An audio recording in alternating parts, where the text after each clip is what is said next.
ഓം ശ്രീ ഗുരുഭ്യോ നമ.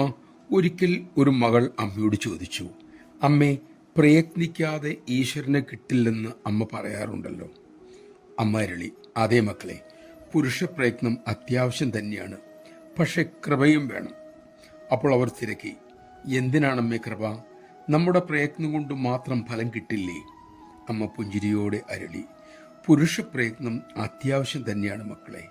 നിലമുഴുത് നല്ല വിത്തും വിതച്ച് അതിനെ പരിപാലിച്ച് വളവുമിട്ട് കൃഷി വളരെ ഗംഭീരമായി വിളവെടുക്കാറുമായി എന്ന് കരുതൂ. അപ്പോഴാണ് നനച്ചിരിക്കാതെ പെരുമഴയും കൊടുങ്കാറ്റും വെള്ളപ്പൊക്കവും ഉരുൾപൊട്ടലും ഉണ്ടായത് എന്നും കരുതുക. അപ്പോൾ എവിടെ പോയി മക്കളെ പുരുഷപ്രയത്നം? അതാണ് ഋഷീശ്വരന്മാർ പറഞ്ഞത്, പുരുഷപ്രയത്നവും ഈശ്വരകൃപയും വേണം. നമ്മുടെ ബുദ്ധിക്കപ്പുറമുള്ള പലതുമുണ്ട്.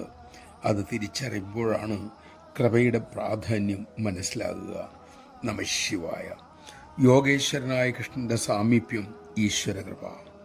ധനുസുയർത്തിയ അർജുനൻ മാനവന്റെ പ്രയത്നത്തിന്റെ പ്രതീകം. രണ്ടും വേണം. നമുക്ക് യത്നിക്കാം, അമ്മയുടെ കൃപയ്ക്കായി പ്രാർത്ഥിക്കാം, അങ്ങനെ ഈശ്വര സാമീപ്യം അനുഭവിക്കാം. അതിനായി അമ്മ നമ്മെ അനുഗ്രഹിക്കട്ടെ.